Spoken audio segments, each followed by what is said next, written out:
Welcome to the Hours of Service Overview training module, the first in a series on this important HSE topic and another critical piece of your development with the Pepsi Beverages New Bern organization. So over the next 15 to 20 minutes or so, we're going to cover the following content areas. Hours of Service fundamentals, why we need them, what they are, the EHOS system, rules and regulations, on-duty versus off-duty. HOS scenarios, 60 hours in a rolling 7-day weekly limit, 14 consecutive hours on duty limit, 10 hours off duty between shift, 30-minute break, 11 hours of drive time, California rules, 34-hour restart. Exceptions, the 3 exceptions for which drivers may qualify: short haul exception, seeking guidance, and reporting concerns. HSC Resource Library. Important documentation that relates to the info you'll learn about in this module. So that's a high-level look at what will be covered. Now let's get to it. We'll begin with the what to lead us into the why. Simply put, hours of service is the way DOT regulates how many hours a driver can work. So unlike labor laws that may not restrict hours, the DOT restricts the number of hours a driver can be on duty or on-duty driving. Studies have proven that driving tired can be as dangerous as driving under the influence. So this is more than a safety concern for our employees and the company. It's about the safety of the general public in which we operate every day. Our managers need to understand when a driver has or no longer has hours that he or she can physically be in a truck driving down the road. They need to be back within a certain time frame or else the liability for our company increases. Obviously, drivers cannot work 24/7, 365 days straight. They need rest to avoid fatigue in order to drive safely, and the hours of service regulations are intended to do that, give drivers the rest they need. We are obligated to track drivers' hours, dispatch within those hours of service and available hours, ensure drivers complete a grid log when appropriate and with quality, and hold ourselves accountable for regulatory excellence. So it's extremely important to know the regulations. Employees and managers must understand what they mean, how they are impacted by the regulations, and how they have to document and certify information. To be more specific, employees must know the regulations. If an employee falsifies certification, doesn't take required breaks, exceeded hours, fails to punch or enter data, there is a violation. Managers must know the regulations. If a manager fails to review and make sure there is quality, fails to make corrective action, there is a violation. Always remember, violations may result in DOT fines and penalties or even civil or criminal prosecution.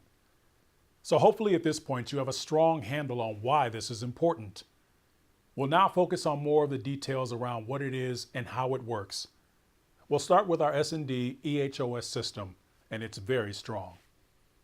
Today, our company has about 15,000 drivers logging around 250 million miles a year with many hours of service regulations. Most of our S&D drivers are on the e-hours of service system, with the primary interface being their express handheld device. And our primary interface for managers is the e-hours of service web portal. So when a driver logs into the express handheld, their data at the end of the day is transferred into the web portal that allows managers to monitor how many hours a driver has worked for that day, how many hours they've worked in the last 7 rolling days, and how much time they have available to work for the balance of the week. That's what's key when it comes to hours of service, making sure that our drivers have sufficient hours to be dispatched, deliver safely, and within the required hours of service requirement. Next, let's talk about the rules and regulations you need to know.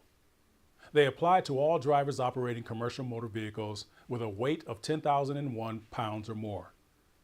Now, these regulations also apply to any vehicle involved in interstate or intrastate commerce and is transporting hazardous materials in a quantity requiring placards, which for us means bulk, route, geo, and transport drivers. It also includes MEM delivery chain. Now, there are many hours of service regulations within which we must remain: 60-hour, 14-hour, 10-hour, and 11-hour rules. There's also a 30-minute break that was implemented in 2013. We'll review each of these, but first it's important to understand the difference between off-duty time and on-duty time. And this will be referenced at various points throughout the module. On duty is all time on the clock. from when the driver first punches in and until the driver is clocked out, no matter what they're doing. Now, whether in a meeting, waiting to be dispatched, or servicing accounts, they are on duty. Although drivers clock out for lunch, and this is considered off-duty time, it does not increase the 14-hour daily on-duty time window, and we'll cover more of this in the next section. Now for a safety checkpoint. Let's do a quick quiz to ensure you're tracking with the information we've covered to this point. First up, true or false? Drivers and managers are responsible for tracking drivers' hours and ensuring they stay within the hours allowed. The answer is true. Next question. Hours of service regulations apply to drivers of which vehicles? The answer is D, all of the above. Last question. Which of the following can result from violations of HOS regulations? The answer is D, all of the above. So we've covered the why and the what. Now it's time for the how. As we discussed earlier, drivers are limited to 60 hours in a rolling 7-day weekly period. This limit is sometimes thought of as a weekly limit. However, the limit is not based on a set week such as Sunday through Saturday. It's based on a rolling or floating 7-day period. The oldest day's hours drop off at the end of each day when you calculate the total on-duty time for the past 7 days. And we're going to show you how this works now with a scenario of a rolling 7-day period with driver Steve. As you can see, Steve had Wednesday and Thursday off, and this reset his clock. On Friday, he worked 12 hours. His total on-duty time is 12 hours. On Saturday, Steve worked 12 hours. His 7-day total is now 24 hours. Each day he worked, his total on-duty time is added together. Now it's Sunday, and Steve is at 36 hours. Monday, he's at 48 hours. He's off on Tuesday. However, Steve is still within his 7-day period, so his clock remains at 48 hours. On Wednesday, he reaches his maximum hours on duty of 60 hours in a rolling 7-day period. Because Steve is off on Thursday and Friday, his 60-hour clock will reset to 0. So if Steve did not have Thursday off, he wouldn't be allowed to drive, as he hasn't dropped off enough hours to have the time available. He's still at his 60 hours maximum. It's not until Friday that the 12 hours from the previous Friday would drop off, allowing Steve additional hours to drive. Now this is key, because mistakes can be made when dispatching a driver for a shift that exceeds the amount of hours they're available. So it's extremely important that both the manager and the driver monitor the hours. They're both accountable. Next, we're going to look at the 14 hours on-duty limit. Now this is the window that is usually thought of as the daily limit, and the driver is allowed a period of 14 consecutive hours in which to drive up to 11 hours after being off duty for 10 or more consecutive hours. Another way to think of this, a driver can only be on duty working for up to 14 hours, and they need to have had 10 hours off prior to beginning that day. So basically, 14 hours begins when the driver starts any kind of work. Once they've reached the end of a 14-hour consecutive period, they cannot drive again until they've been off duty for another 10 hours consecutively. Daily hours of service is limited to 14 consecutive hour periods, even if the driver takes some time off. For example, a lunch break or a nap during these 14 hours. The DOT is very clear about any off-duty time. Any break taken during the day does not extend the 14-hour limit. This 14-hour limit is calculated through the driver's Chronos clock in time and gate in time. So if we look back at our driver Steve, you'll see in this instance he clocked in at 4 a.m. and clocked out at 3 p.m. He was on duty for 11 hours and therefore within compliance. It's important for our managers to understand that the gate in does not include time on the apron waiting to go through the gate.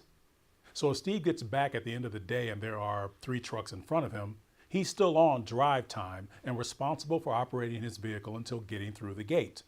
And this is another potential area for a manager to miscalculate, perhaps thinking, well, Steve was at the gate. Wasn't his fault he had to wait 30 minutes to get through the gate. While it's accurate that it wouldn't be Steve's fault, it's on management to either improve gate procedures or dispatch drivers from a time knowing that they'll be able to get back and through the gate within the 14-hour period. Drivers must have 10 hours off between shifts. This is calculated from Chronos punch out to punch in. And failing to punch in or out is a violation since hours cannot be accurately accounted for as required by DOT. Drivers must also do a paper grid log in order to ensure that we have true and verifiable records at all times. So, in this scenario with driver Steve, he had 13 hours off between shifts, and he's within the regulation when he clocks out on day 1 at 3 p.m. and didn't clock back in until day 2 at 4 a.m. Now in this instance, Steve only had 9 hours off between shifts, so he's in violation. You'll see in a future module on handheld operations that drivers must certify they've had 10 hours off between shifts and that they have enough hours to operate that day. So, they need to know how many hours they have available and that they've completed their grid logs. Again, this will be covered in greater detail in another module. Now let's talk about the 30-minute break. It's a relatively new regulation that went into effect in 2013. Basically, it means drivers must be off duty for a consecutive 30 minutes. So 2 15-minute breaks do not qualify. Drivers must take this break within every 8 consecutive hours since the last off-duty time. But as we mentioned earlier, it doesn't extend the 14-hour daily or 60-hour weekly limits. So it is important drivers don't take breaks too early as to cause them to be forced to take a second 30-minute break. Now let's go back to Steve. He arrives at his account at 7 hours and 45 minutes and wants to finish servicing the account before taking a break. He delivers and merchandises and begins his break at 8 hours and 5 minutes. Is Steve in violation? Yes. Drivers must begin the break within the first 8 hours of the last off-duty period. If Steve had started his break at 7 hours and 55 minutes, he would have been in compliance. Printing invoices, servicing accounts, or any driver activity is in violation of the 30-minute break. And we'll cover this in more detail during another training module, which will walk you through the new programming that locks the handheld device whenever a driver begins a break. We're now on to 11 hours of drive time, which means drivers may not exceed the 11 hours of actual drive time in a shift. Now, this is the time that they are physically behind the wheel of a vehicle, and it's referred to as the time spent driving from one location to another. For example, driving from the Pepsi facility to the first account, and then the drive time between each subsequent account. Time spent on duty while not driving is not included in the actual drive time. A quick look at a variation when it comes to the state of California. California sales drivers operating in intrastate are not regulated under federal regulations. This does not include transport or any driver that crosses state lines. California drivers are restricted to 80 hours in a rolling 8 days, maximum 16 hours on duty daily, and must have 10 hours off between shifts. The 60-hour clock is reset back to 0 if the driver takes 34 hours consecutively off duty. Currently, restrictions related to 2 periods of 1 a.m. to 5 a.m. are under suspension. Now, drivers must not have any activity in the handheld device during this 34-hour period. Drivers must always punch out last and punch in first. So, if the driver punches out at the end of the shift and the next day they start their shift and activate their handheld before they swipe the Chronos clock, the system will not calculate a 34-hour restart. Therefore, it is always important that drivers are sequencing properly. This is another topic that will be covered in greater detail in a separate training module. Now, we spend a lot of time going over rules and regulations. However, there are a few exceptions for which drivers may qualify. The first is a 16-hour day once per week. To qualify, drivers have to start and end their shift at the same location. So if you have a driver that starts in a different location, they would not be allowed to take this exception. And drivers must be released from duty within 16 hours after coming on duty. So it's cumulative. If a driver is still there at 16 hours and 5 minutes, the exception can't be taken and it's a violation. And this exception may only be taken once per rolling 7 days or once following a 34-hour restart. As we discussed earlier, whenever a driver has 34 hours off, their clock goes back to 0. So even though they may have hours in the 7-day period prior, as long as they've had a restart, they are allowed the exception. The next set of exceptions applies to 100 air mile short haul drivers. What is a 100 air mile short haul driver? Any DOT driver operating a 10,001 pound truck or heavier, leaves and returns to work at the same location each day, travels less than 100 air miles from dispatch location, and clocks out within 12 hours of a clock in.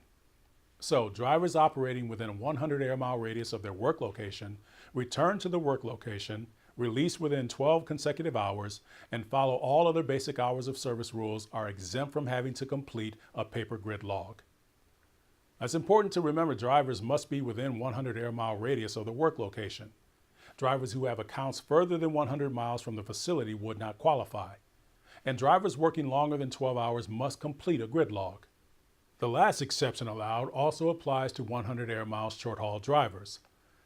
Drivers who meet the short-haul definition are exempt from the 30-minute break.